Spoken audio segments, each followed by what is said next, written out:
గిరీష్, అలాగే వేదికపైన ఉన్నటువంటి ఈ ఆంధ్రప్రదేశ్ కార్యదర్శి అయినటువంటి కామ్రేడ్ అమర్నాథ్, మరియు వేదిక పైన కూర్చున్నటువంటి ఇతర రాష్ట్ర సమితి నాయకులైన comrade Govindarajulu, comrade Praneela, comrade Basavaraju, comrade Raghu, comrade Subbareddy, మరియు ఈరోజు ఈ సభలో పాల్గొనడానికి ఉత్సాహంగా వచ్చినటువంటి ఆత్మీయ కామ్రేడ్స్, ఇప్పటి వరకు కూడా కామ్రేడ్ అమర్నాథ్ గారు సుదీర్ఘంగా చాలా విషయాలు మీ ముందు పెట్టారు, ఎన్నో విషయాల గురించి మాట్లాడారు. ఈరోజు మనం మన పార్టీ సంస్థాపన దినాన్ని ఆచరిస్తున్నాము. ఇది ఒక ఫార్మాలిటీ కాదు. ఈరోజు మనం ఎందుకు ఆచరిస్తున్నామంటే మన పార్టీ ఐడియాలజీ, భావజాలం ప్రజలకి తెలియాలి, మనం కూడా తెలుసుకోవాలి. ఇంకా లోతుగా తెలుసుకున్న విషయాల్ని మళ్ళీ మళ్ళీ జ్ఞాపకం చేసుకోవాలి. ఎందుకంటే ఇది కేవలం ఎలక్షన్కి సంబంధించిన ఐడియాలజీ కాదు, మనిషి జీవితానికి, సమస్యలకి మార్గం చూపిస్తున్నటువంటి ఒక అద్భుతమైన మార్క్స్వాదం, లెనిన్వాదం ఆధారంతో ఉన్నటువంటి, కామ్రేడ్ శివదాస్ ఘోష్ ఆలోచనల ఆధారంతో ఉన్నటువంటి ఒక అద్భుతమైన ఐడియాలజీ ఇది. వేరే పార్టీలకి మన పార్టీకి ఉన్న వ్యత్యాసం ఇక్కడనే. వేరే పార్టీలు ఎలక్షన్ టైంలో అప్పటి వరకు కుంభకర్ణులుగా నిద్రపోతున్నటువంటి నాయకులందరూ పైకి లేచి వస్తారు. ఆ టైంలో మాత్రం మాట్లాడతారు రాజకీయాన్ని కేవలం ఎలక్షన్ లెవెల్కి తీసుకొచ్చినటువంటి ఈ పార్టీలకి ఛాలెంజ్గా మన పార్టీ ఈరోజు మన దేశంలో పెరుగుతోంది. మీకు ఇప్పటి వరకు కూడా కామ్రేడ్ అమర్నాథ్ మీతో చెప్పినారు ఏ రకంగా కామ్రేడ్ శివదాస్ ఘోష్ చిన్న వయసులోనే జైలుకి వెళ్ళారు. ఆ జైల్లో ఉన్నప్పుడే క్విట్ ఇండియా మూవ్మెంట్ టైంలో 1940s జైల్లో ఉన్నప్పుడే ఆయన గ్రహించారు, ఐడియాలజీ అనేది ఒక మనిషి తల్లో పుట్టుకొని రాదు, అది నలుగురితో పంచుకోవాలి, నలుగురితో మాట్లాడాలి, చర్చించాలి, ఐడియాలజీని వృద్ధి చేయాలి. ఆ ప్రాసెస్ని చేపట్టారు కామ్రేడ్ శివదాస్ ఘోష్. తనతో ఉన్నటువంటి సహచరులతో మాట్లాడారు. అప్పుడే ఆయన గ్రహించారు, బ్రిటిష్ వాళ్ళు వెళ్ళిపోయిన తక్షణం మన దేశానికి నిజమైన స్వాతంత్రం రాదు, తాడితులకి పీడితులకి నిజమైన ముక్తి రాదు. వాళ్ళు విముక్తి చెందాలంటే ఒక నిజమైన ఒక కమ్యూనిస్ట్ పార్టీ ఉండాలి అని చెప్పి ఆయన ఆ రోజే గ్రహించారు. గ్రహించినట్లుగానే బయటకు వచ్చిన తర్వాత తన సహచరులతో కలిసి ఒక గుప్పడి మంది కామ్రేడ్స్తో కలిసి పార్టీని ప్రారంభించారు. ఆ పోరాటం కూడా చాలా అద్భుతమైనది, చాలా స్ఫూర్తిదాయకమైనది. ఆ పోరాటంలో ఆయన ఏమీ లెక్క చేయలేదు, తన కుటుంబాన్ని లెక్క చేయలేదు, తన తల్లిదండ్రులను లెక్క చేయలేదు. ఆయన అడిగినప్పుడు చెప్తారు, ఆయన మీకు బాధ రాదా, మీ అమ్మాలను వదిలేసి వచ్చేసావు, ఎవరు చూసుకుంటారు ముసలి వయసులో, మీ తల్లిదండ్రులను అడిగినప్పుడు ఆయన ఆన్సర్ చెప్పారు, మా తల్లిదండ్రుల కన్నీళ్ళలో నేను కోట్ల భారతీయుల తల్లిదండ్రుల కన్నీళ్ళు చూస్తాను, అందువల్ల నాకు బాధ రాదు, నాకు ఎప్పుడు ఇంతమంది కన్నీళ్లు తుడవాలి అనే ఆలోచన వస్తుంది, కానీ ఇద్దరు కన్నీళ్లు చూసి వెనక్కి వెళ్ళిపోయే వీక్నెస్ నాలో లేదని చెప్పారు, చూపించారు, రుజువు చేశారు. ఈ పార్టీని ఆ ఉన్నతమైన ఆదర్శం ఆధారంతో కట్టారు ఆయన. అప్పటి నుంచి పార్టీ పెరుగుకొని వచ్చింది. ఈ పార్టీ కట్టే సమయంలో చేతిలో డబ్బులు లేవు, గుర్తింపు లేదు, ప్రచారం లేదు, ఎవరికీ తెలియదు. అప్పుడప్పుడే కాంగ్రెస్ పేరుతో స్వతంత్రం వచ్చింది. ప్రజలు కాంగ్రెస్ని చూస్తున్నారు, ఏం చేస్తుంది ఈ పార్టీ, మనకి స్వతంత్రం తీసుకొచ్చింది అని చెప్పి వాళ్ళు ఒక నమ్మకంతో చూస్తున్నారు ప్రజలు ఒక పక్క. ఇంకొక పక్క సిపిఐ కమ్యూనిస్ట్ పార్టీ ఉంది అక్కడ. ఆ సిపిఐ కమ్యూనిస్ట్ పార్టీ ఉంది కదా అని చెప్పి ప్రజలు దాని పక్కన చూస్తున్నారు. ఆ సందర్భంలో రెండిటినీ లెక్క చేయకుండా మాది నిజమైన కమ్యూనిస్ట్ పార్టీ, మాది నిజంగా ప్రజలకు విముక్తి తీసుకొచ్చే పార్టీ అని చెప్పి కామ్రేడ్ ఘోష్ పార్టీని ప్రారంభించారు. ఆ సమయంలో ఎక్కడెక్కడో పడుకునేవారు, రైల్వే స్టేషన్లో, రైల్వే ప్లాట్ఫారం పైన. తినడానికి తిండి లేదు, ఎక్కడ సపోర్ట్ లేదు, డబ్బులు లేవు. అయినప్పటికీ కూడా ఒక్కడు కూడా వెనక్కి లేదు. ఆయన చెప్తారు, ఈ పార్టీ కట్టే సమయంలో నేను ఒకరోజు చనిపోవచ్చు, ఒక చెట్టు కింద అనామధేయుడిగా చనిపోవచ్చు. అయినప్పటికీ కూడా ప్రజలు చూస్తారు, దీన్ని నా ఐడియా చూస్తారు, ఎవరి వ్యక్తి ఏం చెప్పాడని చూస్తారు. ఒకప్పుడు ఖచ్చితంగా ప్రజలు ముందుకు వస్తారు, మన దేశంలో విప్లవాన్ని తీసుకొస్తారు, సమాజాన్ని స్థాపిస్తారని చెప్పి అటువంటి పరిస్థితుల్లో కూడా చాలా దృఢంగా నమ్మిన వ్యక్తి. ఎందుకంటే ఆయన నమ్మినటువంటి ఐడియాలజీ విజ్ఞానం పైన ఆధారపడిన ఐడియాలజీ, అది సైంటిఫిక్ ఐడియాలజీ. మార్పు అనేది సహజము, ప్రపంచంలో ప్రతీది మారుతుంది, మనిషి మారుతాడు, ప్రతి వస్తువు మారుతుంది. ఈ బిల్డింగ్ ఇలా ఉంటుంది, ఒక 100 ఏళ్ళ ఇక కూలిపోద్ది, ఇది ఏది మారకుండా ఉండదు. అదే రకంగా సమాజం కూడా మారుతుంది అని చెప్పి కార్ల్ మార్క్స్ చూపించినటువంటి ఉదాత్తమైన ఐడియాలజీ ఆధారంతో ఈ పార్టీని ఇక్కడ కట్టారు. మనకున్నటువంటి గర్వమైన కారణం ఏంటంటే మనకు ఒక ఐడియాలజీ ఉంది, ఒక బేసిస్ ఉంది, ఒక నమ్మకం ఉంది. ఈ ఐడియాలజీ ఎటువంటిదంటే మన జీవితంలో వచ్చే అన్ని రంగాలు, రాజకీయ, ఆర్థిక, సాంస్కృతిక, సామాజిక అన్ని రంగాల గురించి కూడా ఆన్సర్సు ఈ ఐడియాలజీ ద్వారా మనకు వస్తాయి. ఈ ఐడియాలజీ మనకేం చూపించిందంటే ఈ సమస్యలకి మూల కారణం ఏంటి, ఈ సమస్యలు పోవాలంటే పరిష్కారం ఏమిటి, ఎలాంటి పోరాటం చేయాలి, ఈ మూడు కూడా ఈ పార్టీ చూపించింది, ఐడియాలజీ చూపించింది. ఆ గొప్పతనం మార్క్స్వాదానికి చెల్లుతుంది. కామ్రేడ్స్, ఈ రకంగా స్వతంత్ర సమయంలోనే మొదలుపెట్టినటువంటి పార్టీని చూసి అప్పటి సిపిఐ వాళ్ళు చాలా కామెంట్ చేసేవారంట. గబ్బులేం ఒక పక్షి అయితే కమ్యూనిస్ట్ పార్టీ కూడా, ఒక ఎస్యూసిఐ పార్టీ కూడా ఒక రాజకీయ పార్టీ అవుతుంది, గబ్బులేం పక్షి కాదు. అయితే కామ్రేడ్స్, అది ఎప్పుడు కూడా కామ్రేడ్ ఘోష్ నిరాశపడలేదు. వాళ్ళు అలా హేళన చేసినప్పటికీ ఈ చెవిలో విని ఈ చెవిలో వదిలేశాడు. తెలుసు ఆయనకి ఇలాంటి మాటలు వస్తాయి అని చెప్పి. అయితే ఆ గబ్బిలం పక్షనే, ఆ గబ్బిలమేనే ఈరోజు గరుడు పక్షి కంటే బలంగా పెరుగుతోంది. దేశంలో ఉన్నటువంటి 22 రాష్ట్రాలలో మన పార్టీ, ఇంక్లూడింగ్ అండమాన్ నికోబార్ దీవుల్లో కూడా మన పార్టీ జెండా ఎగురుతోంది. అక్కడ మనం ప్రజల్ని ఆర్గనైజ్ చేస్తున్నాము, సమస్యలకు వ్యతిరేకంగా మూమెంట్స్ చేస్తున్నాము. అన్ని రాష్ట్రాలలో కూడా పార్టీ చాలా వేగంగా పెరుగుతుంది. కొన్ని రాష్ట్రాల్లో చాలా బలంగా అది తన వేరుల్ని స్థాపించింది. ఈ రకంగా పార్టీ తిరగటం చూస్తుంటే కొంతమంది అడుగుతారు, మీ పార్టీలో ఎంతమంది ఆడవాళ్ళు ఉన్నారేంటి? ఆడవాళ్ళు ఉండరు ఎక్కడ, ఎంతమంది? సిపిఎం వాళ్ళే అడుగుతారు. ఎందుకంటే ఒక స్త్రీకి ఒక గౌరవ స్థానం నేను ఖచ్చితంగా చెప్తాను, ఈ పార్టీలో మాత్రమే దొరుకుతుంది. సమానమైన స్థానం ఈ పార్టీలో మాత్రమే దొరుకుతుంది.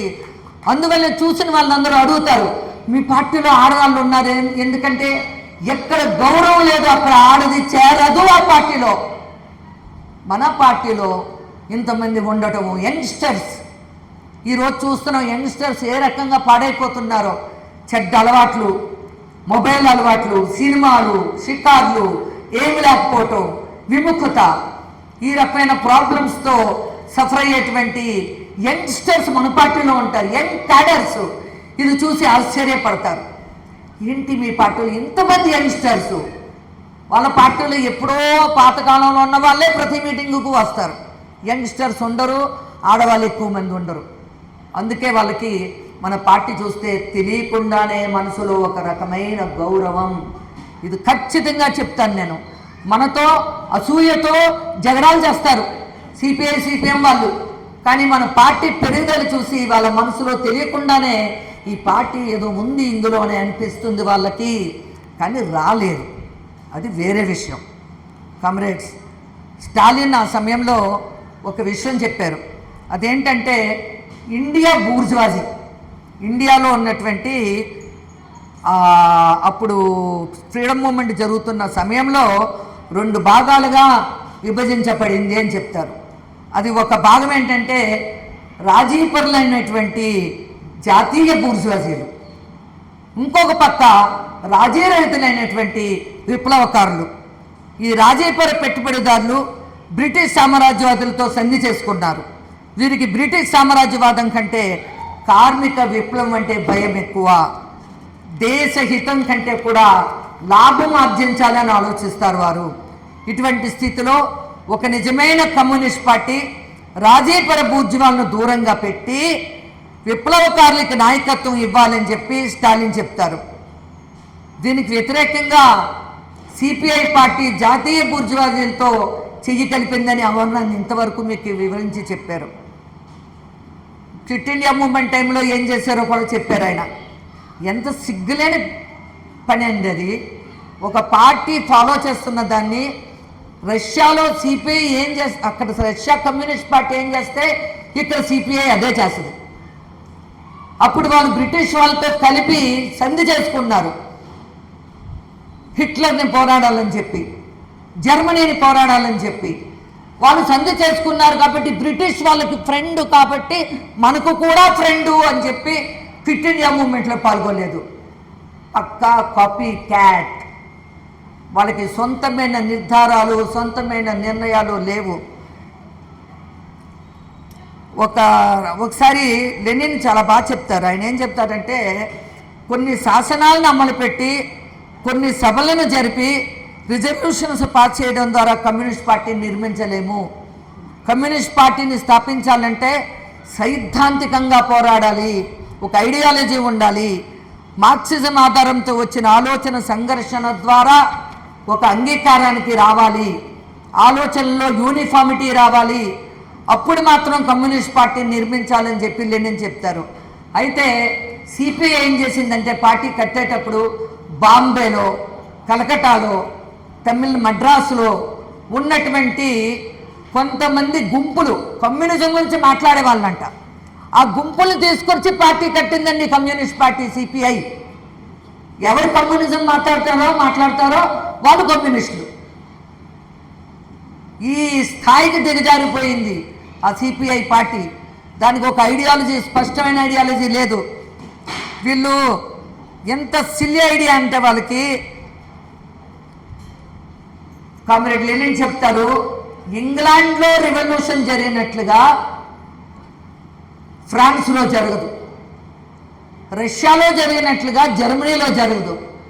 ఆయా కండిషన్స్ తగినట్లుగా ఒక కమ్యూనిస్ట్ పార్టీని నిర్మించాలి.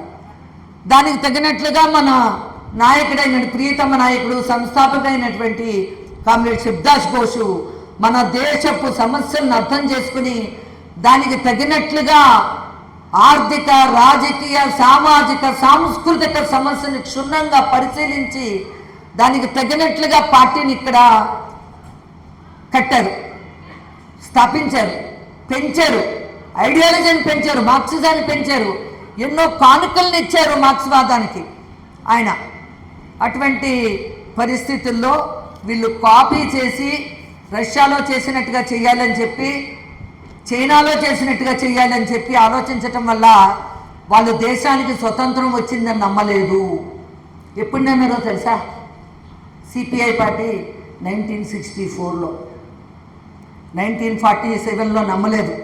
64లో వాళ్ళు మన దేశానికి స్వతంత్రం వచ్చింది అని చెప్పి నమ్మారు. అప్పుడు రెజల్యూషన్ పాస్ చేశారు వాళ్ళ కాన్ఫరెన్స్లో. ఎనీహౌ కామ్రేడ్స్, ఒక జనరల్ రాజకీయ మార్గం ఏముంటుందో ఆ జనరల్ రాజకీయ మార్గాన్ని పర్టికులర్ పరిస్థితికి అప్లై చేయడంలో సిపిఐ పార్టీ పూర్తిగా విఫలమయ్యింది. ఈ పరిస్థితుల్లో కామ్రేడ్ శివదాస్ బోసు మన పార్టీని కట్టారు, ఈ పార్టీని పెంచారు. కొన్ని విషయాలు చాలా బాగా చెప్పారు.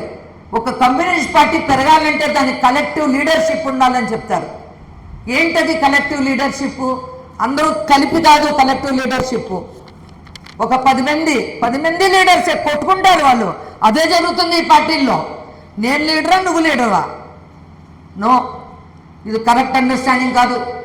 కలెక్టివ్ లీడర్షిప్ అంటే ఎవరిలో సమిష్టిగా వచ్చినటువంటి ఆ ఆలోచనలు, విచారాలు, భావజాలాలు, అండర్స్టాండింగ్స్ ఎవరిలో చాలా అత్యున్నతంగా వ్యక్తమవుతాయో ఆ వ్యక్తి కలెక్టివ్ లీడర్గా పెరుగుతాడు.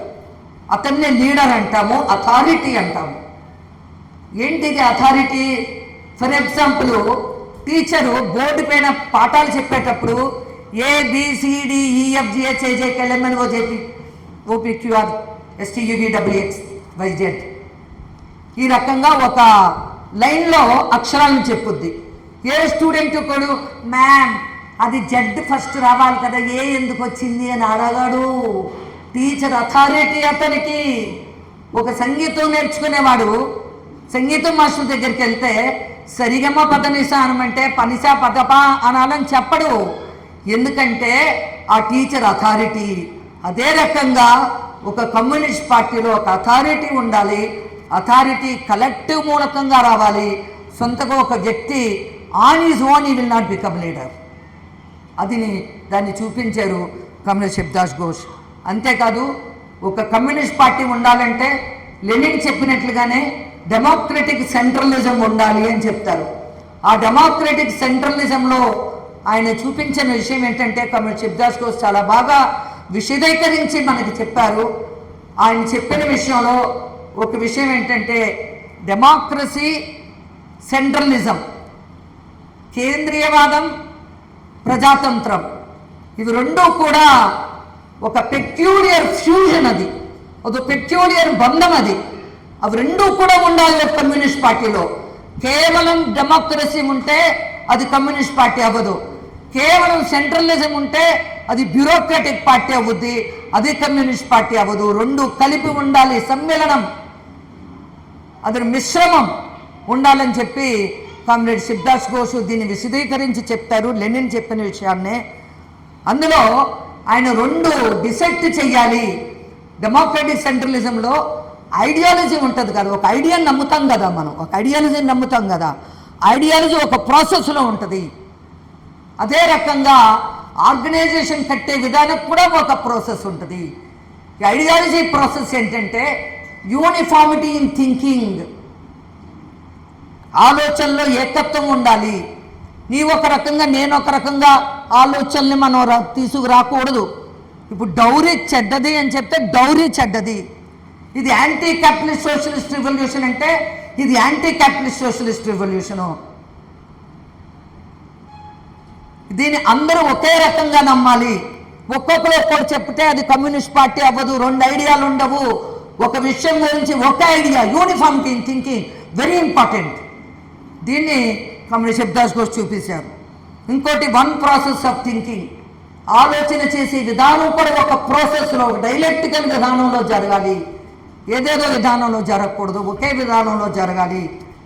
వన్నెస్ ఇన్ అప్రోచ్, ఏదైనా ప్రాబ్లమ్ని కానీ ఏదైనా విషయాన్ని కానీ అర్థం చేసుకోవాలంటే దాని దృక్పథం ఒకేలాగా ఉండాలి, ధ్యేయం ఒకటే ఉండాలి, సింగిల్నెస్ ఇన్ పర్పస్.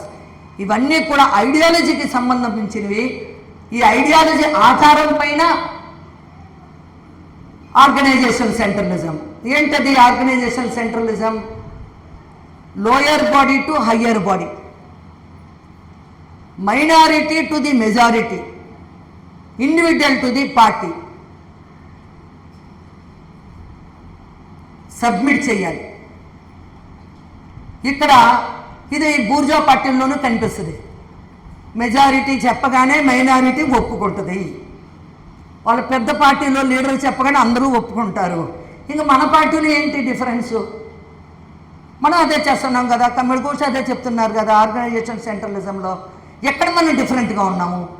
మనం ఎక్కడ డిఫరెంట్గా ఉన్నామంటే ఇక్కడ కలెక్టిజం ఉంది, సబ్మిషన్ ఉంది, ఐడెంటిఫికేషన్ ఉంది. ఈ సబ్మిషన్ చాలా ఇంపార్టెంట్. సబ్మిషన్ లేకుండా బ్లైండ్గా నువ్వు ఒప్పుకోవటం కాదు, ఈ సబ్మిషన్తో ఒప్పుకోవాలి, సబ్మిట్ చేయాలి, నీ జీవితాన్ని పూర్తిగా సబ్మిట్ చేయాలి కమ్యూనిస్ట్ ఐడియాలజీకి, కమ్యూనిస్ట్ వే ఆఫ్ లైఫ్కి. పర్సనల్ లైఫ్లో కూడా పర్సనల్ని ఇంపర్సనల్కి సబ్మిట్ చేయాలి. నా పిల్లలు, నా భార్య, నా తల్లిదండ్రులు, నా ఐడియా, నా ఆస్తి ఇవన్నీ వదిలేసి నా పిల్లలను కూడా నీ పిల్లల్లాగా ప్రేమించాలి. సే ఫర్ ఎగ్జాంపుల్, భార్యాభర్తలు ఉన్నారు, భార్యకి ఎందుకో కోపం వచ్చి ముఖం ముడుచుకుని పక్కకి వెళ్ళింది. ఇంకా భర్త ఆ రోజంతా అదే ఆలోచనలో ఉంటాడు.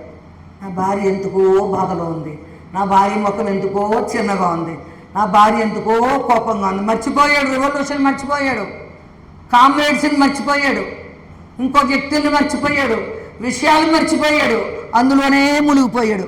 మళ్ళీ ఇంటికెళ్ళి భార్యని ప్రసన్నరాలను చేసే వరకు కూడా అతని మనసు స్థిమితంగా ఉండదు.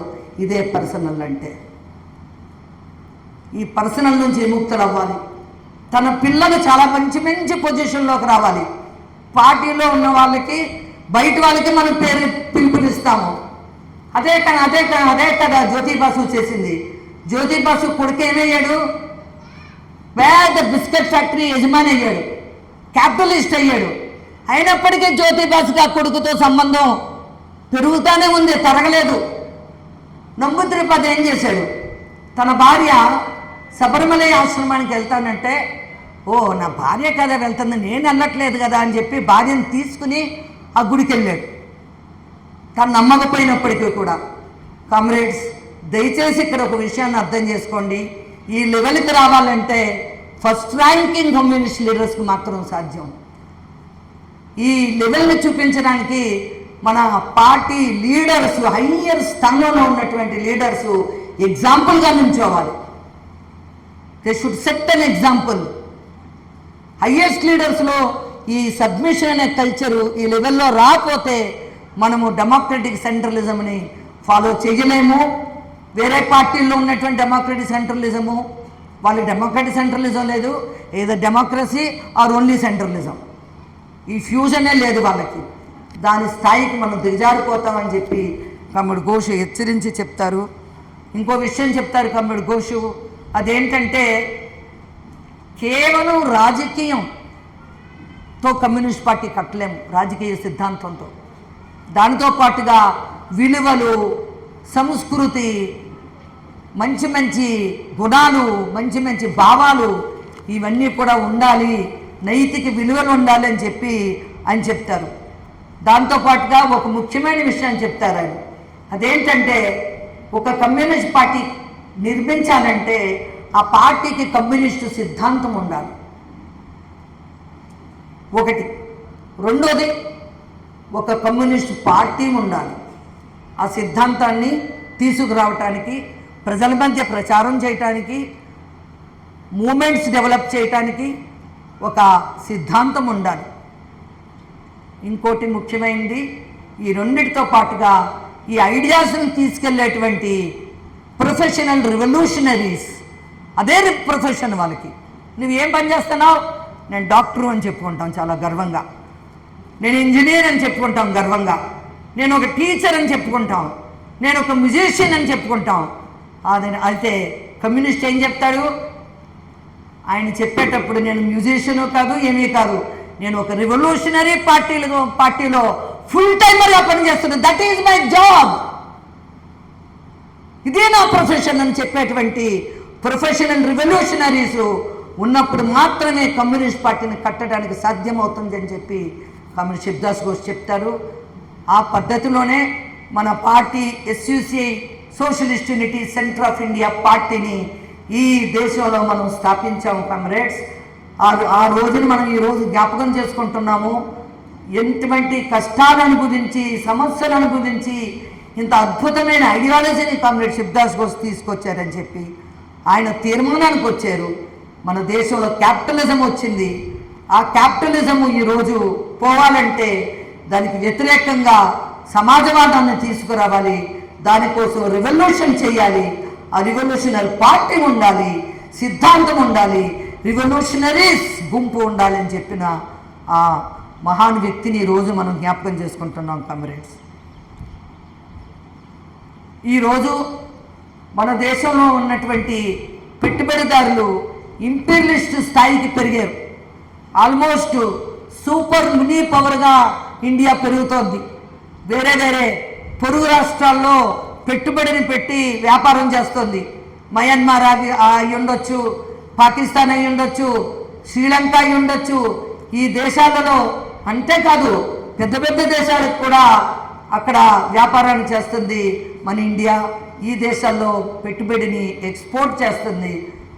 ఈ లెవెల్కి వచ్చిందంటే మినీ సూపర్ పవర్గా ఇండియా పెరుగుతోందని చెప్పి కమ్రేడ్ ఘోష్ చెప్పినట్లుగానే జరుగుతుందని మనం గ్రహించాలి. ఈ సిపిఐ, సిపిఎం, సిపిఎంఎల్ వాళ్ళు యాంటీ క్యాపిటలిస్ట్ సోషలిస్ట్ రివల్యూషన్ అన్నారు. వాళ్ళు సిపిఐ అంటే న్యూ డెమోక్రటిక్ రివల్యూషన్ పోయింది, దారి తప్పింది. సిపిఎం అంటది నేషనల్ డెమోక్రటిక్ రివల్యూషన్, ఎంఎల్ అంటారు న్యూ డెమోక్రటిక్ రివల్యూషన్. ఒకరు రష్యాని కాపీ చేస్తారు, ఒకరు చైనాని కాపీ చేస్తారు. వాళ్ళు ఇప్పటికీ కూడా మన దేశంలో పెట్టుబడిదారులు ఉన్నారనే విషయాన్ని కూడా స్పష్టంగా అర్థం చేసుకోవాలని మూర్ఖులనే చెప్పాలి వాళ్ళ గురించి. ఇప్పుడు ఈ మధ్యకాలంలో వాళ్ళు ఆ తప్పుడు సిద్ధాంతాలు కూడా మాట్లాడటం లేదు. వాళ్ళ మాటలన్నీ కూడా రాజకీయ సిద్ధాంతాలే, పూర్తిగా రాజకీయాలు. బీజేపీ వస్తుందంటే కమ్యూనలిజం వస్తుంది, కోమువాదం వస్తుంది. ఈ కమ్యూనలిజాన్ని, మతపరమైన ఈ సిద్ధాంతాల్ని పోరాడాలంటే మన కాంగ్రెస్తో చేతులు కలపాలని సిపిఐ అంటుంది. ఈ రకంగా సిపిఐ, సిపిఎం ఎలక్షన్ టైంలో కాంగ్రెస్తో కలిపి సీట్లను పంచుకున్నదాన్ని మనం చూసాం.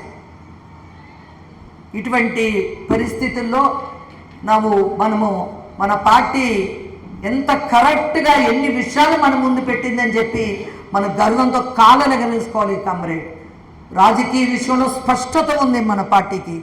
ఈ పరిస్థితుల్లో కామ్రేడ్స్ బయట ఎండలు పేలిపోతున్నాయి, చాలా ఎండలు ఉన్నాయి. అబ్బా ఎంత ఎండ అని చెప్పి శరీరానికి దగదగా అనిస్తూ ఉంటుంది, భగభగా అనిపిస్తూ ఉంటుంది.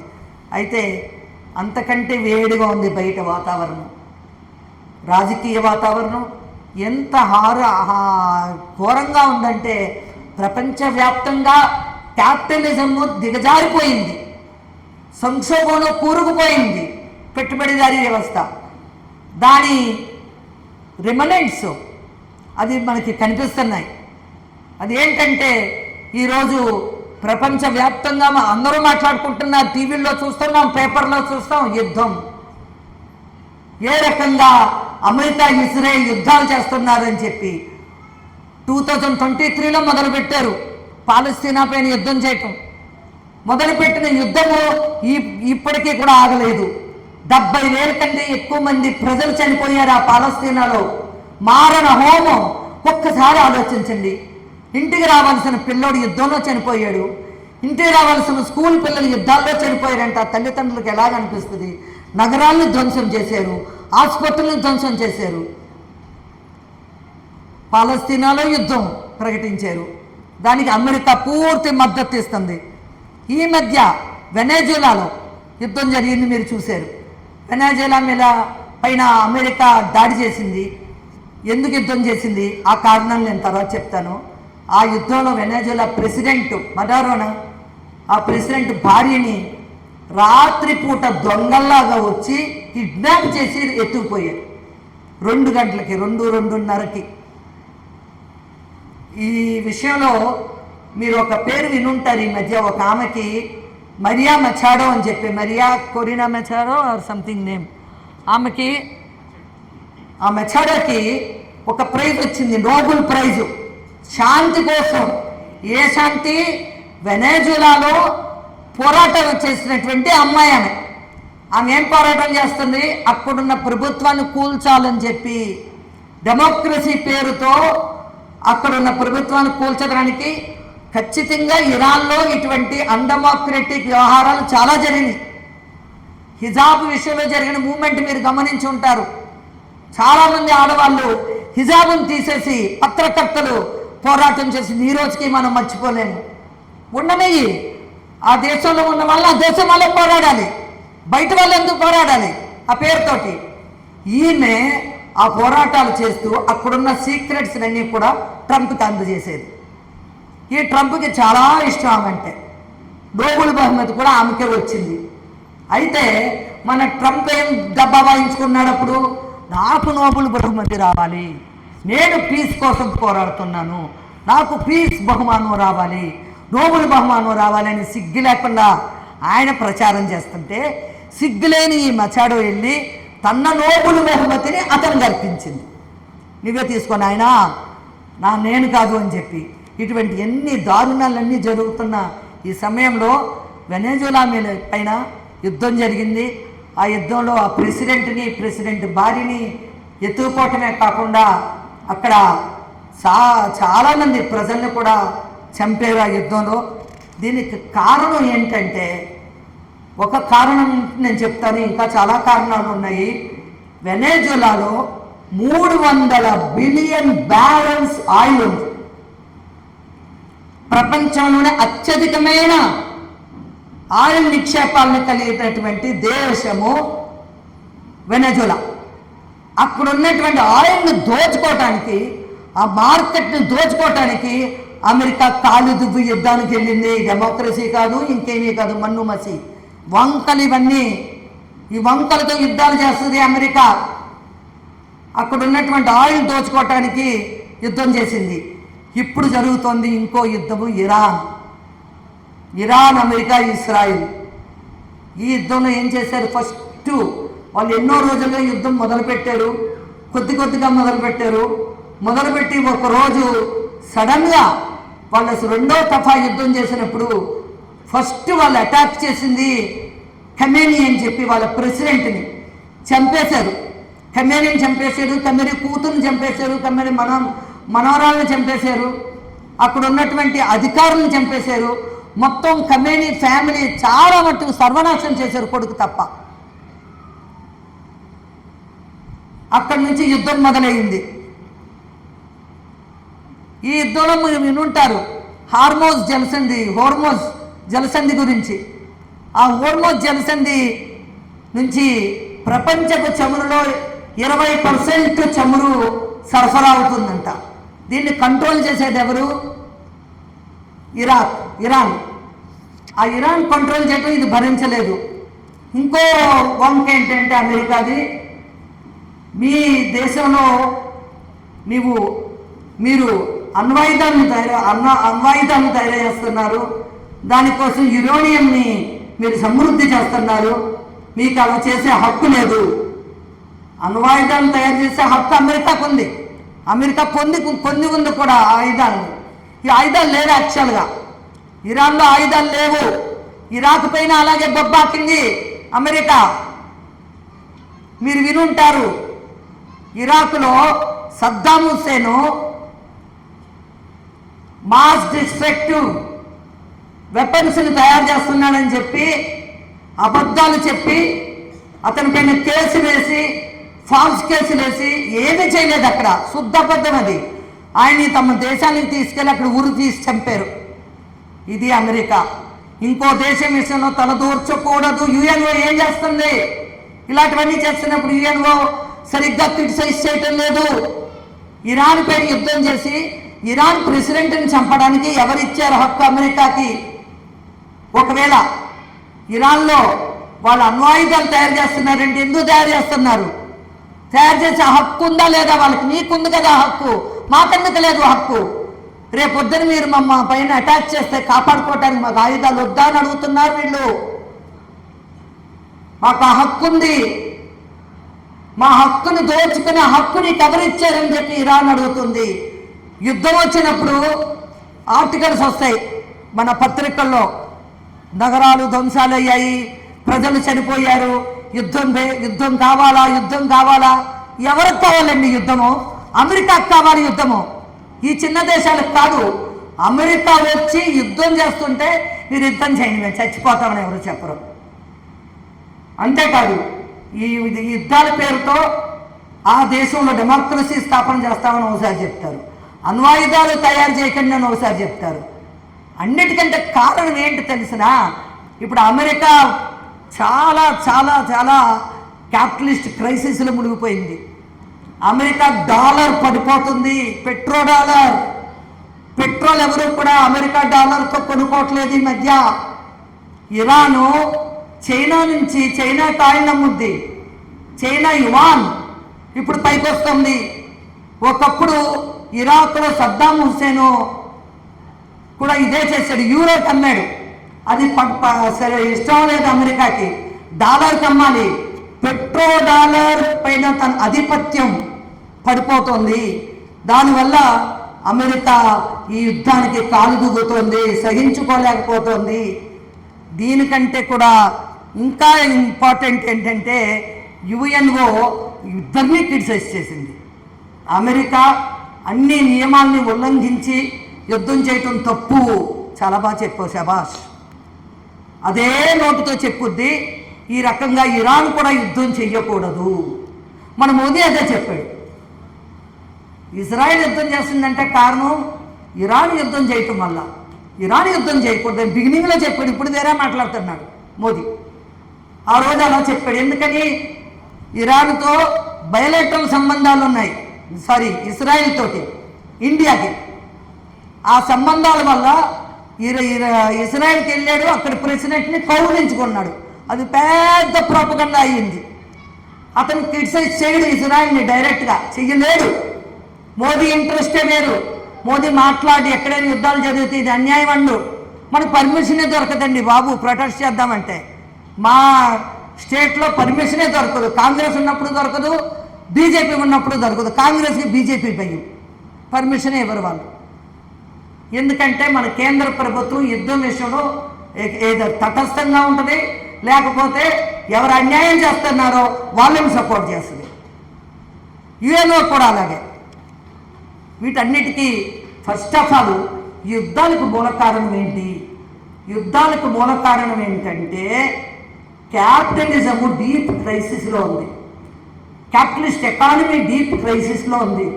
అమెరికా పరిస్థితి ఎలా ఉందంటే entire economy, America entire economy is war economy. యుద్ధం పేరుతోనే అమెరికా రిచ్ కంట్రీ అయ్యింది.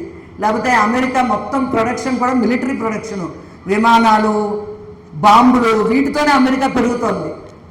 ఎందుకని? అమెరికా చేతులు ఎక్సెస్ ఆఫ్ క్యాపిటల్ ఉంది. క్యాపిటల్ చాలా ఎక్కువగా ఉంది.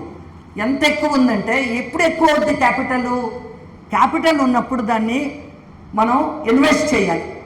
ఇన్వెస్ట్ చేసి ప్రొడక్షన్ తయారు చేసి ప్రజలకి అమ్మకానికి పెట్టాలి. ఇప్పుడు ఏం జరుగుతుందంటే ప్రజల్లో కొనుగోళ్ళ శక్తి తక్కువైపోతుంది, కొనుక్కునే శక్తి పడిపోతుంది. ఆ శక్తి పడిపోవటం వల్ల ప్రొడక్షన్ మామూలు పరిస్థితుల్లో చేయటం జరగటం లేదు. ప్రొడక్షన్ పెంచాలంటే ఏం ప్రొడక్షన్ చేస్తున్నారంటే వారు సామగ్రిని తయారు చేస్తున్నారు. వాళ్ళు యుద్ధానికి సంబంధించినటువంటి వారు సామగ్రిని, అస్త్రాలని, ఆయుధాలని, వీటిల్ని తయారు చేస్తున్నారు. విమానాలని, దానికి కావలసిన ఫ్యాక్టరీలు, jute factory, cement factory, steel factory, textiles, ఈ ఫ్యాక్టరీలను ఎక్కువ ప్రోత్సాహం ఇచ్చి ఆ ప్రొడక్షన్ మాత్రం ఎక్కువ తయారు చేస్తున్నారు. ఈ రకంగా యుద్ధం పేరుతో యుద్ధానికి మాత్రం అనుకూలంగా ఉన్నటువంటి ప్రొడక్షన్ తయారు చేయటం వల్ల ప్రజలు చాలా కష్టాల్లో సతమతం అవుతున్నారు. ఈ ఎక్సెస్ క్యాపిటల్ ఉన్నప్పుడు ఇన్ఫ్లేషన్ ఎక్కువ అవుతుంది, ధరల పెరుగుదల ఎక్కువ అవుతుంది, నిరుద్యోగ సమస్య ఎక్కువ అవుతుంది. ఈ సమస్య నుంచి తాత్కాలికంగా బయటకు రావాలంటే యుద్ధం ఒకటే దారి అమెరికాకి. అందుకే కర్నూలు ఘోష్ చెప్తారు, యుద్ధం లేని రోజు అమెరికాకి చావుతో సమానము అని చెప్పి. అమెరికా చచ్చిపోయినట్లు యుద్ధం లేకపోతే, యుద్ధం పేరుతో మాత్రం అమెరికా బతకగలుగుతుంది. ఈ రకంగా యుద్ధోన్మాద అయ్యింది. తన ఏజెంట్లని, తనకి కావలసిన మనుషుల్ని పంపించి అక్కడ ఉన్న సీక్రెట్లను తెలుసుకుని వాళ్ళ స్థావరాలపైన ఏ టైంలో అటాక్ చేయాలో అన్నీ కూడా స్టడీ చేసి ఆ అమెరికా ఈ యుద్ధోన్మాదాన్ని, యుద్ధ వాతావరణాన్ని మొత్తం ప్రపంచంలో వ్యాపింపచేస్తోంది. అమెరికా కుట్రని, అమెరికా కుతంత్రాన్ని, అమెరికా ఇంట్రెస్ట్ని మనం అర్థం చేసుకోకపోతే మనము కూడా ఇరాను తప్పు, అమెరికా తప్పు, ఇద్దరూ యుద్ధం చేయకూడదు కాదు. ఈవెన్ మహాభారతంలో కూడా కౌరవుల పాత్ర పాండవుల పాత్ర ఒకటి కాదు. వాళ్ళ భూమిని కాజేస్తారు కౌరవులు. పాండవులకు చెందాల్సిన భూమిని కాజేయటం వల్ల ఆ యుద్ధం జరుగుతుంది. ప్రతి యుద్ధంలో కూడా జస్ట్ వార్ ఇంజస్ట్ వార్ అని ఉంటుంది. అమెరికా చేసేది అన్యాయపూరితమైన యుద్ధం అయితే ఈ దేశాలు తమ బ్రతుకు కోసం, తమ స్వాతంత్రం కోసం తమ సార్వభౌమత్వం కోసం ఫైట్ చేస్తున్నాయి. దీన్ని మనం అర్థం చేసుకోవాలని చెప్పి కామ్రేడ్ ఘోష్ చాలాసార్లు ఈ విషయాలు చాలా బాగా అనలైజ్ చేసి చెప్పారు. మీరు చూసుకుంటారు ఇరాన్లో యుద్ధం ఎలా మొదలుపెట్టారు. ఫస్ట్ స్కూళ్ళ పైన బాంబులు వేశారు. ఒక స్కూల్ పైన బాంబులు వేసి వందలాది మంది పిల్లల్ని చంపేశారు. అక్కడి నుంచి మొదలైంది ఆ యుద్ధము. తర్వాత సీజ్ ఫైర్ నాటకం మొదలైంది. మేము సీజ్ ఫైర్ చేస్తాం, యుద్ధాన్ని ఆపేస్తాము, వీళ్ళు మేము చెప్పినట్లు వినాలి అని చెప్పి. ఏం వినాలి? హార్మోజ్ జలసంధి దగ్గర తమ నౌకాదళాన్ని అక్కడ మోహరం చేశారు. ఎవరు? అమెరికా. ఒక పక్క వీళ్ళు తెరవము అంటున్నారు ఆ జలసంధిని, మిత్ర రాష్ట్రాలకు మాత్రం తెరుస్తాము అంటున్నారు. అమెరికా అంటే మా మిత్ర రాష్ట్రాలు ఉన్నాయి, గల్ఫ్ దేశాలు, ఆ దేశాల్లో తెరవండి అని చెప్పి అమెరికా నౌకాదళాన్ని అక్కడ పెట్టి పూర్తిగా దాన్ని బంద్ చేయడానికి చూస్తుంది.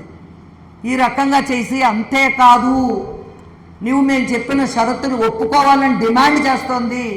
అంతేకాదు ఇజ్రాయెల్ లెబనాన్ పైన దాడి చేస్తే దాన్ని పూర్తిగా సమర్థించి ఇజ్రాయెల్ పక్క నించుంది అమెరికా. అప్పుడు మళ్ళీ సీజ్ ఫైర్ నాటకం పడిపోయింది. ప్రస్తుతం సీజ్ ఫైర్ డిస్కషన్స్ జరుగుతున్నాయి. ఆ డిస్కషన్స్లో కొన్ని కండిషన్స్ పెట్టింది ఇరాను. హోర్మోజ్ జలసంధి పైన పూర్తి అధికారం మాదే ఉండాలి, అణ్వాయుధాలను తయారు చేసేటువంటి హక్కు మాకు ఉండాలి, యురేనియంని సమృద్ధి చేసే హక్కు మాకు ఉండాలి, మా దేశంలో మీరు తల పెట్టకూడదు అని చెప్పి 10 కండిషన్స్ పెట్టి ఆ కండిషన్స్ ఒప్పుకుంటే మాత్రం మేము సీజ్ ఫైర్ ఒప్పుకుంటామని చెప్పి ఇప్పుడు డిస్కషన్స్ జరుగుతున్నాయి. అదేం జరుగుతుందో మనం చూడాలి. కామ్రేడ్స్, ఇక్కడ మనం అసహ్యపడాల్సింది ఏ విషయానికి తెలిసినా కేవలం తమ లాభం కోసం, తమ లాభాలను పెంచుకోవడం కోసం అమాయక ప్రజలను చంపే ఈ పెట్టుబడిదారీ వ్యవస్థ ఉంది కదా, దాన్ని అసహ్యపడాలి. ఈ ట్రంప్ ఎలాంటి మాటలు మాట్లాడాడండి బాబు.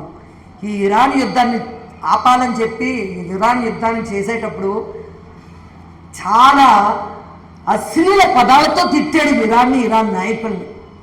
అశ్లీల పదాలు, మనం ఏదైనా బ్రూతు సాహిత్యం అని చెప్పి తూ అంటాం కదా, అలాంటి మాటలతో తిట్టాడు. ధ్వంసం చేస్తాను, నాగరికతను ధ్వంసం చేస్తాను అన్నాడు. శిలాయుగాన్ని తీసుకొస్తానంటాడు. ఏం పడితే అది మాట్లాడతారు, ఎలా పడితే అలా మాట్లాడతారు, బఫూన్లాగా మాట్లాడతారు. కాకపోతే అతను బఫూన్ కాదు, చాలా డేంజరస్ మనిషి. పైకి బఫూను, థింకింగ్ పక్కా అండ్ ఇంపీరియలిస్ట్ థింకింగ్. అది ఇక్కడ కామ్రేడ్ లెనిన్ చెప్తారు, ఇంపీరియలిజం జనరేట్స్ వార్ అని చెప్పి. ఇంపీరియలిజం వారిని సృష్టిస్తుంది స్పష్టంగా చెప్తారు ఆయన. It is era of imperialism, war and working class revolution అని చెప్తారు ఆయన. ఇది ఇంపీరియలిజము, ఇక్కడ వారు ఉంటుంది, వర్కింగ్ క్లాస్ రెవల్యూషన్ రెండూ ఉంటాయి అని చెప్పి లెనిన్ చెప్తారు. మరి ఎలా యుద్ధాలు ఆపాలి? యుద్ధాలు ఆపాలంటే మొత్తం భూగోళంలో ఎక్కువ సోషలిస్ట్ కంట్రీస్ వస్తే యుద్ధం ఆగిపోతుంది. అంటే యుద్ధాన్ని ఆపే శక్తి ఎవరిపైన ఉంది? కార్మిక వర్గం పైన ఉంది, రివల్యూషన్ పైన ఉంది, రివల్యూషనరీ మూమెంట్ పైన ఉంది.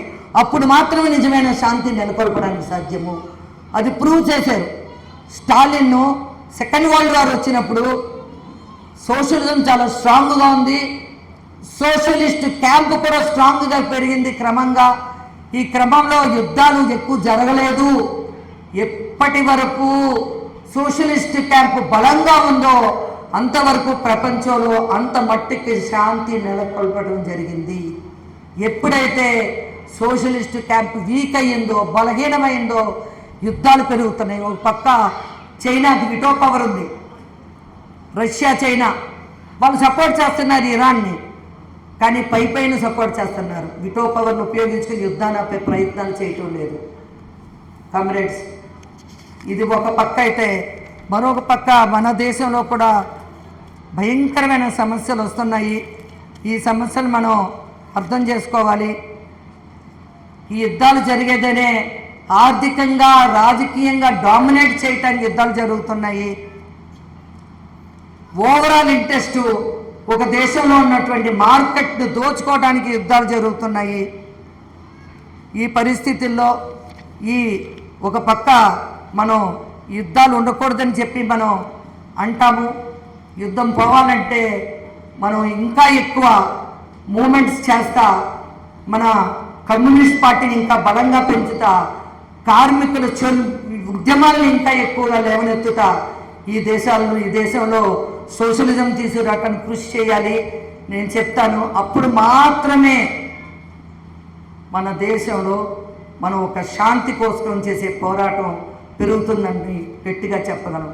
కమ్రేడ్స్, ఇవి కాకుండా మన దేశంలో కూడా చాలా సమస్యలు వస్తున్నాయి.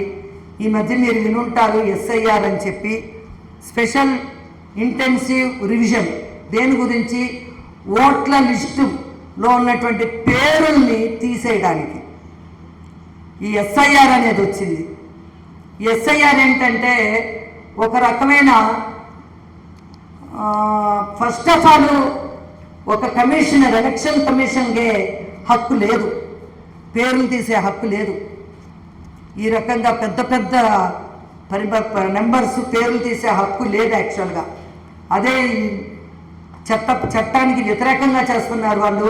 దీన్ని మనం అర్థం చేసుకోవాలి. లక్షల కొలది పేర్లు, మొత్తం 12 రాష్ట్రాల్లో పేర్లు తీశారు వాళ్ళు. బీహార్తో మొదలయ్యింది, బీహార్ తర్వాత అస్సాం వచ్చింది, బెంగాల్ వచ్చింది, తమిళనాడు వచ్చింది. ఎన్నో రాష్ట్రాలలో 12 రాష్ట్రాల్లో 65 మిలియన్లు నేమ్స్ తీసేశారు. 6.5 కోట్లు పేర్లని, ప్రజల పేర్లను తీసేశారు. ఈ పేర్లు తీసేయటం వల్ల అందరూ చెప్తారు, కాంగ్రెస్ చెప్పితే ఓట్ చోర్, ఓట్ని దొంగిలించారు అని చెప్పి. మనం ఓట్ చోర్ అని చెప్పం. డెఫినెట్లీ ఓటేసే హక్కుని మీరు దొంగిలించారు. మనకి ఓటేసే హక్కు ఉంది, ప్రతి పౌరుడికి కూడా, ప్రతి సిటిజన్కు కూడా ఓటేసే హక్కు ఉంది. ఆ ఓటు హక్కుని మీరు లాక్కున్నారు. దాంతోపాటు ఏం లాక్కున్నారు? పౌరసత్వం, సిటిజన్షిప్ హక్కును కూడా మీరు లాక్కున్నారు ఎస్ఐఆర్ పేరుతో. మొత్తం 65 మిలియన్ ఓటర్స్ పేర్లు మీరు ఎలా తీసేశారు? దీనికి ఎన్నో డాక్యుమెంట్స్ చూపించాలి. 11, 12, 13 డాక్యుమెంట్స్ చూపించి మీరు ప్రూవ్ చేసుకోవాలి. మీకు తెలుసో తెలీదో, వెస్ట్ బెంగాల్లో మా party ex MP comrade Tarun mandal ఎన్నో సంవత్సరాలుగా ఎంపీగా ఉన్నారు. ఆయన 5 ఏళ్ళు, ఒక మోస్ట్లీ 2009 నుంచి 2014 వరకు ఆయన ఎంపీగా ఉన్నాడు. ఆయన పేరు ఇప్పుడు లిస్టులో లేదు, ఆయన పేరు పోయింది. ఆయన పౌరుడు కాకుండా, ఆ రాష్ట్రపు ప్రజ కాకుండా ఆయన ఎలాగ ఎంపీ అయ్యాడు? ఆయన పేరే లేదు లిస్టులో. ఇలాగా వెస్ట్ బెంగాల్లో 91 లక్షల మంది పేర్లు తీసేశారు. ఆదివాసులు, దళితులు, అల్పసంఖ్యాతులు అని మనం అనుకుంటున్నాం. అంతేకాదు హిందువుల పేర్లు కూడా చాలామంది, 60 లక్షల పైన పేర్లు హిందువులే. వీళ్ళందరూ చెప్తూ ఉంటారు అల్పసంఖ్యాతులు అని. వీళ్ళందరూ కూడా చొరబడిదారులు, అందువల్లనే పేర్లు తీసేస్తున్నామని చెప్పి కేంద్ర ప్రభుత్వం అంటోంది. అయితే హిందువుల పేర్లు ఎందుకు తీసేశారు? చొరబడిదారులు అని చెప్పి మీరు అల్పసంఖ్యాతులపైన అటాక్ చేస్తున్నారు అంటారు. మరి హిందువుల పేర్లు తీసేశారు కదా, వీళ్ళ ఉద్దేశం ఏంటి? ఇది ఒక రకమైన rigging. SIR is another form of rigging. ఎలక్షన్లో వాళ్ళ అధికారానికి రావాలంటే ఎవరైతే వేరే పార్టీ పరంగా ఉన్నారో వాళ్ళ పేర్లు తీసేస్తారు వాళ్ళు, చాలా తెలివితేటలుగా. ఏదో డాక్యుమెంట్స్ చూపించలేదని చెప్పి కొన్ని తప్పులు జరుగుతాయి, కొన్ని ఒప్పులు జరుగుతాయి. కానీ వాళ్ళ ಬೇಳೆನ వాళ్ళు ಬೇಯಿಸ್ಕೊಂಡಾರಂತ ಹೇಳ್ತಾರೆ కన్నడದಲ್ಲಿ. వాళ్ళ పప్పుని వాళ్ళే ఉడికించుకుంటారని చెప్పి తెలుగులో. వాళ్ళ కోసం, వాళ్ళ ఇంట్రెస్ట్ కోసం ఈ ఎస్ఐఆర్ని తీసుకొచ్చారనమాట. ఈ ఎస్ఐఆర్ ద్వారా చేస్తున్నటువంటి ఈ రిగ్గింగు ఎంత ఘోరంగా ఉందంటే బెంగాల్లో 27 లక్షల మంది పేర్లని పక్కకు పెట్టారు. మీ పేర్లు కొంచెం డౌటు, మీకు మళ్ళీ మేము ఓటేసే హక్కు ఇస్తామని చెప్పి మోసం చేశారు. ఆ 27 లక్షల మందికి మళ్ళీ ఓటు వేయడానికి ఒక ట్రిబ్యునల్ అపాయింట్ చేశారు. ఆ ట్రిబ్యునల్ స్టడీ చేసి ఆ 27 లక్షల మంది పేర్లు వాపసు తీసుకుంటామని చెప్పారు. బాగానే ఉంది. అయితే ఈ మధ్యలో సుప్రీంకోర్టు ఏం చెప్పిందంటే 27 లక్షల మందికి ఈ సంవత్సరం ఓటు వేయటానికి హక్కు ఇవ్వలేము, వాళ్ళ పేర్లు తీసేసారు, డాక్యుమెంట్స్ లేవు, సరిగ్గా లేవు. తప్పుగానే జరిగింది, కొంతమంది చూపించిన కూడా తప్పు జరిగింది. అయినప్పటికీ కూడా ఈ సంవత్సరం దీన్ని కరెక్ట్ చేయలేము, ఎలక్షన్ దగ్గరకు వచ్చేసింది. మళ్ళీ ఎలక్షన్ వచ్చినప్పుడు 5 ఏళ్ళు అయ్యాక ఈ 27 లక్షల మంది ఓటు వేయొచ్చు, అప్పుడు మాత్రమే ఓటు వేయగలరు, ఇప్పుడు ఓటు వేయలేరు అని చెప్పి సుప్రీంకోర్టు జడ్జిమెంట్ పాస్ చేసింది. ఈ సుప్రీంకోర్టు ఎవరి పరంగా ఉంది? ఎలక్షన్ కమిషన్ పరంగా ఉంది. ఎలక్షన్ కమిషన్ ఎవరి పరంగా ఉంది? బీజేపీ పరంగా ఉంది. బీజేపీ కోసమే ఈ ఎలక్షన్ కమిషన్ పనిచేస్తుందంటానికి దీనికంటే పెద్ద నిదర్శనం మరొకటి లేదు. మతం పేరుతో, జాతి పేరుతో ప్రజల ఐకమత్యాన్ని డివైడ్ చేసే కుట్ర కూడా ఇది. ఈ ఎస్ఐఆర్ ఇది కాకుండా మన సెంట్రల్ గవర్నమెంట్ ఈ మధ్య చాలా బ్లాక్ యాక్ట్స్ని మళ్ళీ పాస్ చేసింది, చాలా బిల్లుల్ని పాస్ చేసి బ్లాక్ యాక్ట్స్ని తీసుకొచ్చింది. వికసిత శిక్షణ అధిష్టాన, ఆ పేరే నోట్లో తిరగదు మనకి. ఈ వికసిత శిక్షణ అధిష్టాన ఏంటంటే వికసిత భారత. ఈ మధ్యన ఇదొకటి ఎక్కువైపోయింది, వికసిత భారత. కొన్నేళ్లలో మన దేశానికి వికసిత భారత సృష్టి అవుతుందని చెప్పి మన ఎంటైర్ బడ్జెట్ కూడా ఆ పేరుతోనే మండించారు, ఆ పేరుతోనే చూపించారు బడ్జెట్ని. ఆ వికసిత భారత శిక్షణ అధిష్టాన ప్రకారంగా అందులో ఉన్నటువంటి అన్ని బాడీల్ని తీసేస్తారు. యూజీసీ ఇవన్నీ కూడా తీసేసి ఎన్సిటిఈ, యూజీసీ, ఏఐసిటిఈ ఏమేం బాడీస్ ఉన్నాయో బాడీ తీసేసి మొత్తం ఉన్నత శిక్షణ, ఉన్నత విద్యాభ్యాసము, ఉన్నత విద్య గవర్నమెంట్ కంట్రోల్కు వస్తుంది. ఇంకా గవర్నమెంట్ కంట్రోల్కి వస్తే ఏం చేయగలరో మీరు ఆలోచించండి. ఎలాగా తీసుకొచ్చారంటే వీళ్ళు ఈ బేటీ బచావో, బేటీ పడావో, బేటీ బచావో, కుంభమేళం ఈ పాఠాలన్నీ తీసుకొచ్చారు టెక్స్ట్ బుక్స్లో, ఈ నినాదాలు తీసుకొచ్చారు టెక్స్ట్ బుక్స్లో. మీకు తెలుసు టెక్స్ట్ బుక్స్లో మొఘళ్ళ చరిత్ర తీసేశారు, హిస్టరీలో డిస్టార్షన్. ఔరంగజేబు లేడు, అక్బర్ లేడు, బాబర్ లేడు, మొఘలుల హిస్టరీ పూర్తిగా తీసేశారు. అది వాళ్ళ ప్రకారం వాళ్ళు ఫారినర్స్, దానికి వ్యతిరేకంగా పోరాటమే నిజమైన స్వాతంత్ర సమరం అని చెప్పి ఆర్ఎస్ఎస్ తగినట్టుగా ఆ పాఠాలన్నీ తీసేశారు, హిస్టరీని డిస్టార్ట్ చేస్తున్నారు. అన్నీ కూడా పాతకాలంలోనే ఉన్నాయని చెప్తారు. శివుణ్ణి పెద్ద పరిసరవాది అని చెప్తారు. గణేశుడిది ఈ తొండం ఉంది కదా, అది తల తల తల తల మొత్తం ఏనుగు తల, అందులో ప్లాస్టిక్ సర్జరీ అని మన ప్రధానమంత్రి చెప్పారు.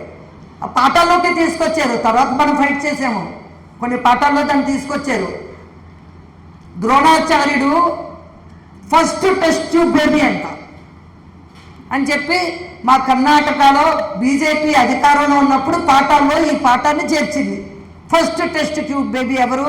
ఇండియాలో ద్రోణాచార్యుడు. ఇలా చాలా చాలా చాలా వక్రాలు తీసుకొచ్చి హిస్టరీని, సైన్స్ని వక్రీకరించి ఏం చేస్తున్నారు వాళ్ళు? విద్య ద్వారా మతోన్మాదాన్ని, బ్లైండ్ థింకింగ్ని, బ్లైండ్ నమ్మకాన్ని. సరస్వతి నది అంటారు, సరస్వతి నది లేదు యాక్చువల్గా, సింధు నది నాగరికత మనది. దేర్ ఇస్ నో సరస్వతి నది, అది వీళ్ళు పుట్టించింది అది. ఇలా చాలా చాలా చాలా పుట్టించారు వీళ్ళు. ఇలాంటివన్నీ పాఠాల్లో తీసుకొస్తున్నారు. ఇవన్నీ తీసుకురావటానికి ఈ శిక్షణ అధిష్టాన పేరుతోటి వాళ్ళు పూర్తిగా ఎడ్యుకేషన్ కంట్రోల్ చేస్తున్నారు. తర్వాత ఈ Mahatma Gandhi employment rural scheme అని చెప్పి ఏముందో, ఎం నరేగా, ఈ ఎమ్మెల్యేనా విబీజీ రామ్జీ అని చెప్పి మార్చే బిల్లు పాస్ చేశారు. ఎలాగో రామ్ పేరు వచ్చిందిలేండి, వాళ్ళకి ఇష్టం కదా రాముడి పేరు. విబీజీ రామ్జీ అది జ్ఞాపకం పెట్టుకోవడమే కష్టం. ఈ మొదటి ఎమ్మెల్యేగా ఉన్నప్పుడు 10% స్టేట్ ఇచ్చేది, 90% సెంట్రల్ గవర్నమెంట్ ఇచ్చేది ఫండ్స్. ఇప్పుడు 60% సెంట్రల్ గవర్నమెంట్ ఇస్తుంది, 40% స్టేట్ గవర్నమెంట్. మీకు తెలుసు స్టేట్లు ఎలా ఉన్నాయో, బడ్జెట్ చూశారు మీరు. అంత డబ్బు ఇస్తుంది ఆ స్టేటు, మేము ఇవ్వం. వాళ్ళు ఫైట్ చేస్తున్నారు, కాంగ్రెస్ వాళ్ళు ఫైట్ చేస్తున్నారు, వేరే వేరే పార్టీలు ఫైట్ చేస్తున్నారు. మీరు విబీజీ రామ్జీ తీసుకురావటం వల్ల ఎంప్లాయ్మెంట్ స్కీము గ్రామీణ ప్రదేశాల్లో ఏముందో కొంచెమో అల్పమో వస్తుంది కదా, అది కూడా పోద్ది అని చెప్పి ఈ రకమైన బిల్లులు తీసుకొచ్చి మొన్న పాస్ చేశారు. మీకు తెలిసిన విషయమే, 27 లేబర్ లాస్ని పూర్తిగా 4 కోడులకి దిగించి 4 కోడుల్ని పాస్ చేశారు. రైట్స్ కార్మికుల హక్కుల్ని వాళ్ళు లాక్కుంటున్నారు. ఇంతే కాకుండా మనం చూస్తున్నాం మన దేశంలో ఏ రకంగా సాంస్కృతిక అధపతనం అనేది పెరుగుతుందో అని చూస్తున్నాము. ఈ సాంస్కృతిక అధపతనం యువకుల్లో చాలా ఎక్కువగా 2 రకాలుగా జరుగుతుంది కామ్రేడ్స్. 2 రకాలుగా సాంస్కృతిక అధపతనం జరుగుతుంది. ఒకటేంటంటే ఈ మొబైల్లో ఉన్నటువంటి వీడియోలు, అశ్లీల వీడియోలు. Mobile has become very big menace. Youngsters, చిన్న పిల్లలు దీనికి బలి అవుతున్నారు. ఈ మధ్యన చూస్తున్నాం ఎటువంటి అత్యాచారాలు జరుగుతున్నాయి ఆడవాళ్ళ పైన, ఎటువంటి దౌర్జన్యాలు జరుగుతున్నాయి. మంత్రిమాల్లో యామిని అని చెప్పి ఒక ఆమె వెళ్ళేది, మంత్రిమాల్ అని చెప్పి బెంగళూరులో నడుచుకు వెళ్ళేది కాలేజీకి ఇంటికి. ఒక అతను వెనకాల పడ్డాడు, పెళ్లి చేసుకుంటాను అన్నాడు. ఆమె వద్దంది. మోసం చాలా రోజులు వెనకాల పడి చివరికి కత్తి తీసుకొచ్చాడు, పీక కట్ చేశాడు, చంపేశాడు. పెళ్లి చేసుకోలేదని చెప్పి. ఎక్కడి నుంచి వస్తున్నారు ఇలాంటి యువకులు? మైసూర్లో దసరా టైంలో బెలూన్ అమ్ముకుంటుంది ఒక పిల్ల, చిన్న పిల్ల. ఆ పిల్లని ఎత్తుకుపోయి ఆమె పైన గుంపు అత్యాచారం చేశారు. ఇటువంటివి ఈ మొబైల్ వచ్చిన తర్వాత అశ్లీల సినిమాలు, మత్తు పదార్థాలు, మాదక ద్రవ్యాలు ఎక్కువయ్యి యువకుల్ని దీంట్లోనే కూరుకుపోయేలా చేస్తున్నారు. మీరు దయచేసి అర్థం చేసుకోండి. పిల్లలు చెడ్డోళ్ళు కాదు, తల్లిదండ్రులు పిల్లల్ని ప్రోత్సహించడం లేదు. అటువంటి వాతావరణం నిర్మాణం అవుతుంది. వాటిని ఎందుకు చూపించాలి? ఈ బూతు సాహిత్యాన్ని, అశ్లీల సాహిత్యాన్ని, అశ్లీల సినిమాల్ని ఎందుకు చూపించాలి? అశ్లీల వీడియోస్ని ఎందుకు చూపించాలి? బ్యాన్ చేయడానికి అబద్ధ వాళ్ళకి అవుద్ది, చెయ్యరు. ఎందుకంటే కామ్రేడ్ శివదాస్ ఘోష్ చెప్తారు, even a starving nation can fight against injustice when it's moral back bone is strong. ఆకలితో అలమటిస్తున్న దేశం కూడా ఎప్పుడైతే తన సంస్కృతికి వెన్నెముక గట్టిగా ఉంటుందో అప్పుడు అన్యాయాన్ని ఎదిరించి పోరాడుతుందని చెప్పి కామ్రేడ్ శివదాస్ ఘోష్ చెప్తారు. ఆ వెన్నెముకని విరిచేస్తున్నారు. ఆ సాంస్కృతిక నైతిక వెన్నెముకని విరిచి వాళ్ళు నిర్వీర్యం చేస్తున్నారు. ఇక్కడే మన నాయకులు కామ్రేడ్ ప్రవాస్ ఘోష్, మన జనరల్ సెక్రటరీ, ప్రియతమ నాయకులు కామ్రేడ్ ప్రవాస్ ఘోష్ చెప్తారు, ఫస్ట్ పిల్లల దగ్గరికి వెళ్ళండి, పిల్లల మధ్య మంచి మంచి కథలు చెప్పండి. Tell about Bhagat Singh, tell about Subhash Chandra Bose, tell about Jyotiba Phule, tell about Savitribai Phule, tell about Vidyasagar, tell about Rajaram Mohan Roy, tell about Kandukuri Veeresalingam Pantulu. వీళ్ళందరి గురించి చెప్పండి ప్రజల్లో. మర్చిపోయాం మనం. ఎవరు ఈ దేశానికి, ఈ రాష్ట్రానికి నిజమైన సాంస్కృతిక సేవ చేశారో వాళ్ళ పేర్లనే మర్చిపోతున్నాం. జ్ఞాపకం చేయండి, పిల్లల మధ్య ప్రచారం చేయండి. వాళ్ళ అట్రాక్షన్ దేని గురించి ఉండాలి? వాళ్ళ నాయకులు, వాళ్ళ హీరోలు ఎవరు అవ్వాలి? హీరోలు సినిమా హీరోలు కాదు. హీరోలు అవ్వాల్సింది భగత్ సింగ్. భగత్ సింగ్ దేశం కోసం ప్రాణం అర్పించాడు. ఆ కథను చెప్పండి, ఆయన పోరాటం గురించి చెప్పండి. వాళ్ళ మధ్య వెళ్ళండి. ఎక్కువ చెప్పడం వల్ల అవే వాళ్ళ తలలో ఉంటాయి, ఇవి పోతాయి అని చెప్తారు. దానికి తగినట్లుగా మీరు ప్రవర్తించాలి అని చెప్తారు. మనం చెప్పి మనం ప్రవర్తించకపోతే బాగోదు, ఎవరు వినరు. మీరు కూడా అటువంటి ఉన్నతమైన మౌల్యాల్ని, ఉన్నతమైన విలువల్ని, ఉన్నతమైన సంస్కృతిని పాటించండి, ఫాలో చేయండి, పిల్లలకి చెప్పండి, పిల్లల నుంచే బాగు చేయటం మొదలు పెట్టండి అని చెప్పి కామ్రేడ్ ప్రకాష్ ఘోష్ చెప్తారు. ఇంకొక రకమైన సాంస్కృతిక పతనం ఎక్కడొస్తుందంటే, మన సెంట్రల్ గవర్నమెంటు టెక్స్ట్ బుక్స్లో నేను మొదటే చెప్పాను కదా, జాతి, ధర్మం, మతం, భాషోన్మాదం, ఈ ఉన్మాదాలను పుట్టించే రకంగా పాఠాలని మారుస్తూ అంతేకాదు అటువంటి ఘర్షణని కూడా లేవనెత్తుతోంది.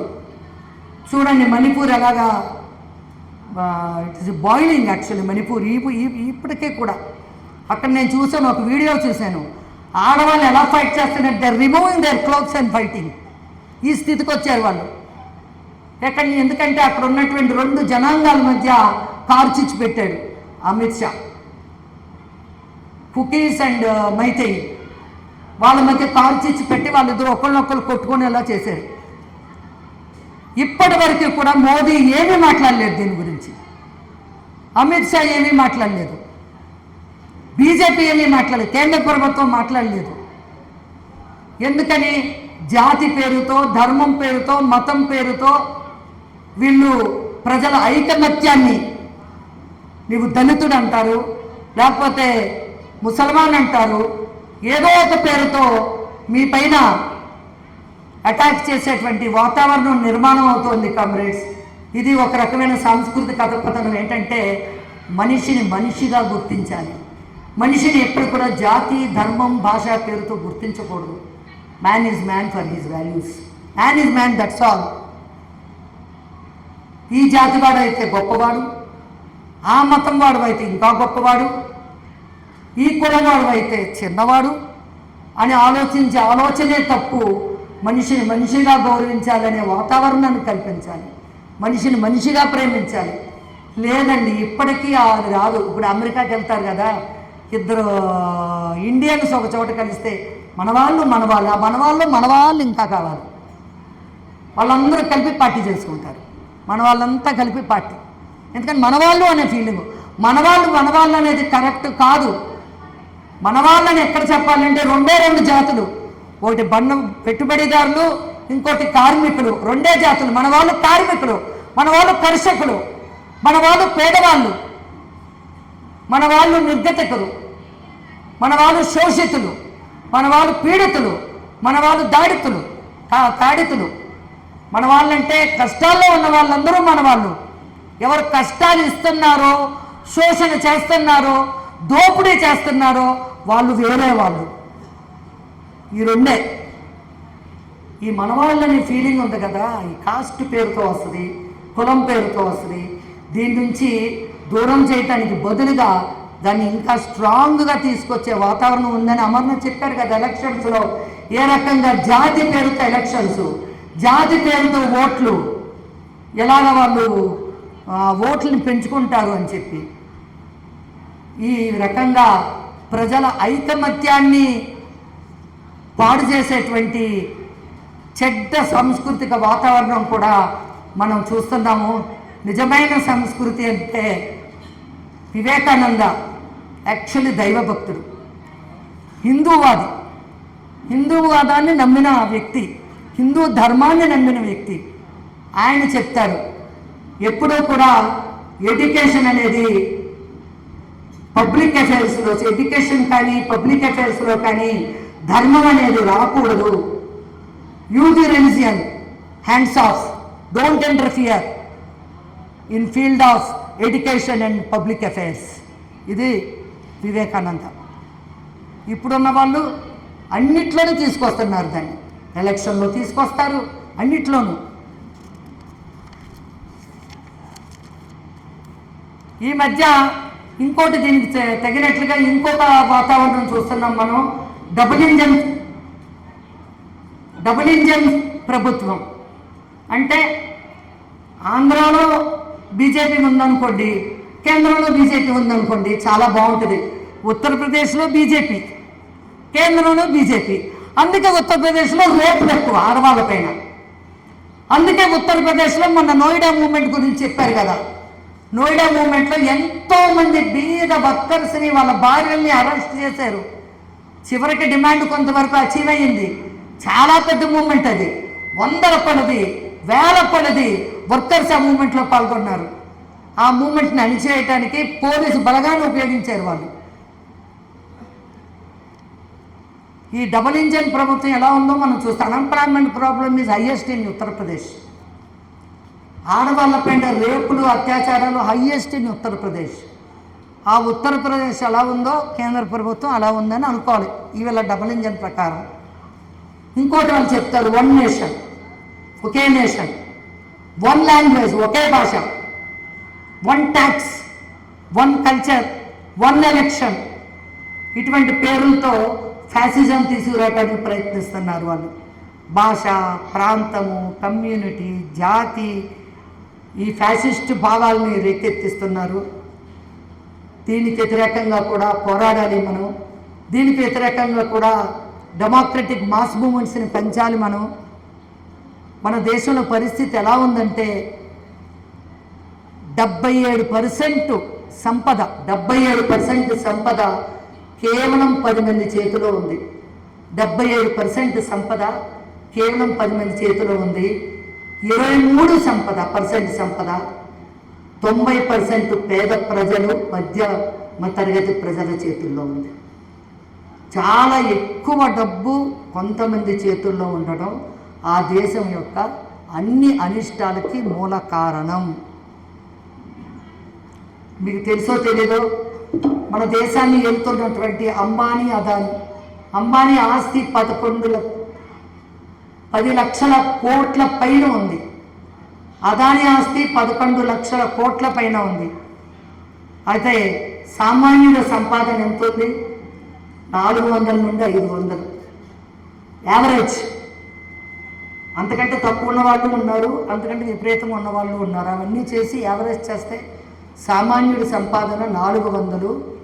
మన అంబానీ రోజుకి 163 కోట్ల నుంచి 198 కోట్ల వరకు సంపాదిస్తాడు. రోజుకి 163 కోట్ల నుంచి 198 కోట్ల వరకు సంపాదిస్తే సామాన్య ప్రజలు 400 నుండి 500 వరకు ఒక నెలకి సంపాదిస్తున్నారు.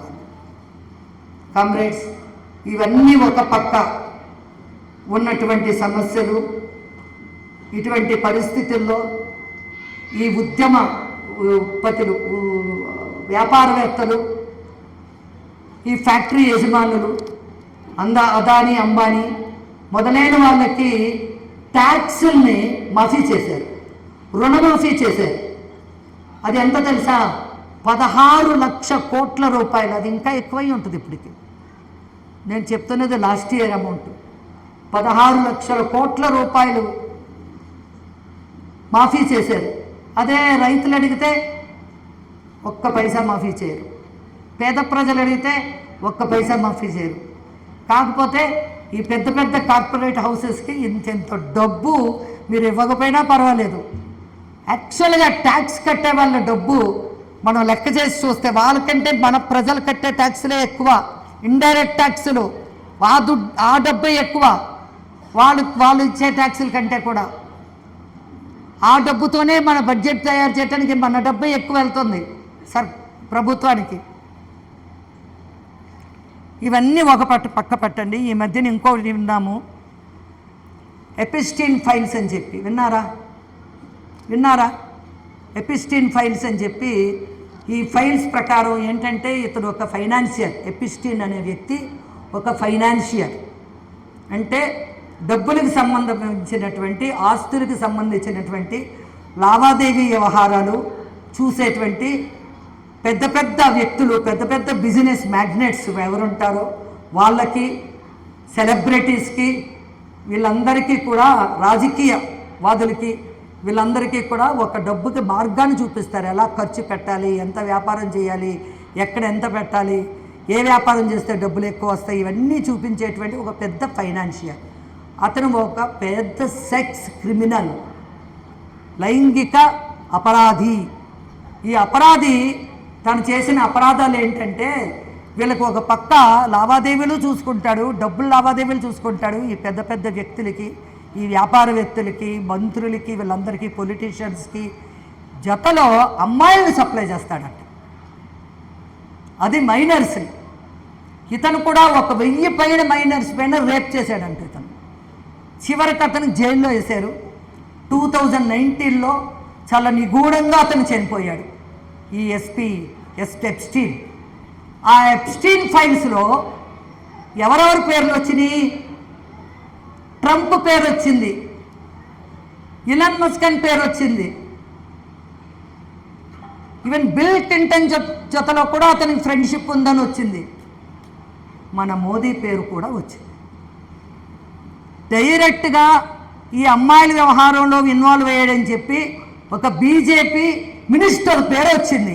ఇంతవరకు ఏ క్రమం తీసుకోలేదు, ఎవరు మాట్లాడలేదు కూడా, ఎవరికి తెలియదు కూడా, వాళ్ళు తప్పించుకుంటారు.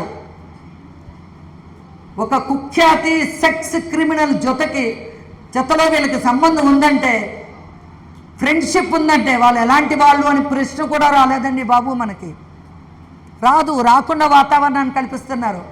మొత్తం 18 ఛానల్స్ వాళ్ళే కంట్రోల్ చేస్తారు. టీవీలో ఎక్కడ చూసినా వాళ్ళ గురించే ప్రచారం. మొన్న బెంగాల్లో ఎలక్షన్ జరుగుతుంటే వెళ్ళారంట, వాళ్ళకి ఓటు కావాలని చెప్పి ఒక ఏరియాకి వెళ్తే చాలా మంచి సరియాగా బుద్ధి చెప్పి పంపించారు. అక్కడికి వెళ్ళినప్పుడు అక్కడ ఉన్నటువంటి ప్రజలు వీళ్ళని తరిమి కొట్టారంట. వాళ్ళు ఫాల్స్ ఓటర్స్ని తీసుకొచ్చారు, దొంగ ఓటర్స్ని తీసుకొచ్చి వాళ్ళ పరంగా ఓట్లు వేయటానికి ప్రయత్నిస్తే అక్కడున్న వాళ్ళు తరిమి కొట్టారంట. ఈ ఒక్క న్యూస్ చాలా బాగుంది వినటానికి ఎలక్షన్ టైంలో. ఎందుకంటే బెంగాల్లో వాళ్ళ ఆట జరగదు.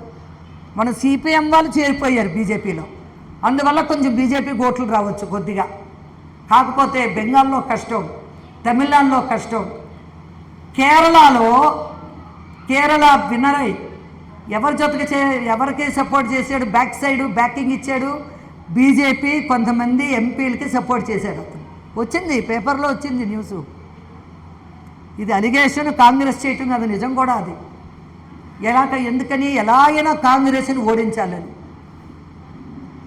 ఇటువంటి పొలిటికల్ పార్టీలు, ఇటువంటి వాతావరణంలో ఎప్స్టీన్ ఫైల్స్ గురించి ఏం విన్నా కూడా మనం నోరు మూసుకుని కూర్చోవాలి, కానీ మనం ఏమీ చెప్పలేము. ఎప్పుడైనా ఇలా చేరినప్పుడు కొంచెం ఇలా జరిగిందంట కదా అని చెప్పుకోగలం, కానీ అందులోనే పాల్గొన్నటువంటి, అటువంటి సెక్స్ స్కాండల్లో పాల్గొన్నటువంటి బీజేపీ మినిస్టరు హాయిగా తిరుగుతున్నాడు. కామ్రేడ్స్, ఈ పరిస్థితుల్లో మనకు ఉన్న ఒకే ఒక దారి ఏంటంటే, ఈ సమస్యలన్నీ కూడా ఫైట్ చేయాలంటే మనం సంఘటితం అవ్వాలి, మనం ప్రజల మధ్య వెళ్ళాలి, ప్రజల సమస్యలను అర్థం చేసుకోవాలి, ఆ సమస్యలకు వ్యతిరేకంగా ప్రజల్ని ఆర్గనైజ్ చేయాలి, ప్రజల్ని జాతి ధర్మం పేరుతో కాకుండా మనుషులనే పేరుతో వాళ్ళని ఒకటిగా చేయాలి. ఆ నేపథ్యంలో మీ ఆంధ్రప్రదేశ్లో నేను విన్నాను, ఏఐడిఎస్ఓ విద్యా విధానానికి వ్యతిరేకంగా 10 లక్షల సంతకాలను సేకరించింది. ఇది చాలా పెద్ద విజయము. ఇదే రాష్ట్రంలో ఏఐడిఎస్ఓ అంతమంది ప్రజలు మనకి సపోర్ట్ చేసి సైన్ ఇచ్చారు మన విద్యా విధానానికి.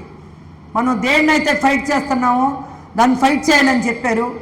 అదే రకంగా కర్ణాటకలో కూడా గవర్నమెంట్ స్కూల్స్ మూసేయాలని చెప్పి గవర్నమెంటు ప్రయత్నిస్తుంది.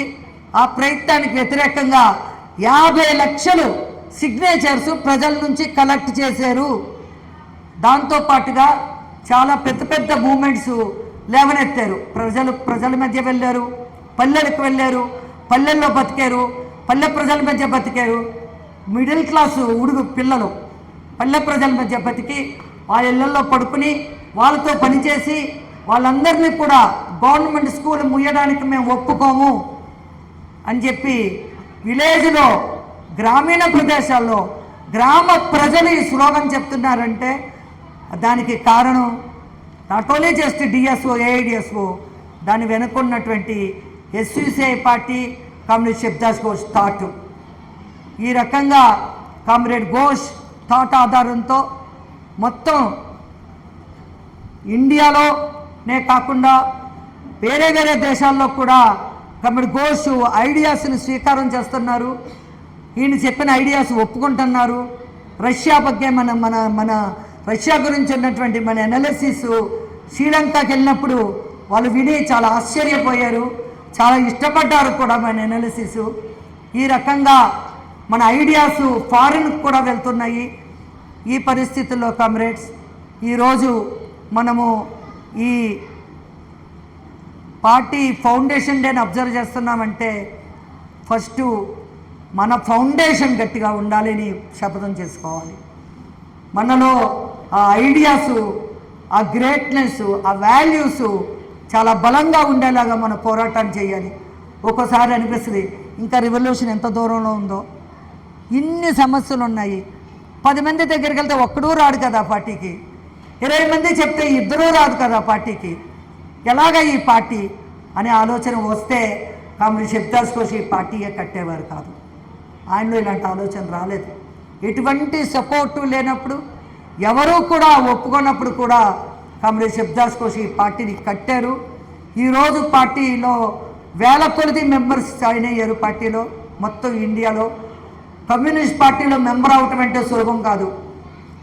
ఫస్ట్ తన పర్సనల్ ఇంట్రెస్ట్ని పూర్తిగా సబ్మిట్ చేసే ఒక గుణం వచ్చిన రోజునే ఆ వ్యక్తి మెంబర్ అవుతాడు. అటువంటి పోరాటాన్ని మనం ఈరోజు చేస్తున్నాము. అందువల్లనే మన కమ్యూనిస్ట్ పార్టీలో కోట్ల కొలది ఉండరు మెంబర్స్. ఏ కమ్యూనిస్ట్ పార్టీలో ఉండరు కోట్ల కొలది, లక్షల కొలది కూడా ఉండరు. But I tell you one point, atom bomb ఎంత చిన్నది కదా, very small, but it can destroy entire world in 1 minute. Similarly, the Marxism, this ideology may attract very few people, but these few people will change the world. అందుకే Lenin చెప్తారు, better very few people but better few. చాలా కొద్దిమంది అయితే ఆ కొద్దిమందిలో ఉత్తమమైన కొద్దిమంది మాత్రమే మన కమ్యూనిస్ట్ పార్టీలో ఉండడానికి సాధ్యమని చెప్తారు. ఆ ఉత్తమమైన గుణాన్ని పెంపొందించుకొని ప్రతిజ్ఞ తీసుకొని మన పోరాటాన్ని సాగించాలని, మన పార్టీని ఇంకా బలంగా పెంచాలని, ఆంధ్రప్రదేశ్లో పార్టీ ఖచ్చితంగా ఇంకా బలంగా పెరుగుతుందనే ఆశ నాకుంది. నేను లాస్ట్ టైం వచ్చినప్పుడు ఇంతమంది లేరు మీటింగ్లో, ఈరోజు ఇంకా డబల్ అయ్యారు. ముందు ఇంకా 2 డబల్ అవుతారని చెప్పి నేను నమ్ముతా. మన పార్టీ ఈరోజు ఈ పార్టీ ఫౌండేషన్ డే మొత్తం దేశమంతట్లో కూడా అన్ని రాష్ట్రాల్లో కూడా ఈ ప్రోగ్రాంను చేస్తున్నాము. నిన్న కేరళలో జరిగింది, వెస్ట్ బెంగాల్లో జరిగింది, ఒరిస్సాలో జరిగింది, రేపు కర్ణాటకలో జరుగుతోంది. అదే రకంగా అన్ని రాష్ట్రాల్లో కూడా ఈ రోజుని మనం ఆచరిస్తున్నాము. ఇది కేవలం ఆచరణ కాదు, జీవితాన్ని మార్చుకోవటానికి చేసే ప్రయత్నంలో ఒక ప్రయత్నం అవ్వాలని నమ్మి నా మాటలు నేను ముగిస్తున్నాను. ఇంక్విలాబ్ జిందాబాద్, ఎస్యూసీఐ జిందాబాద్, anti capitalist socialist revolution long live.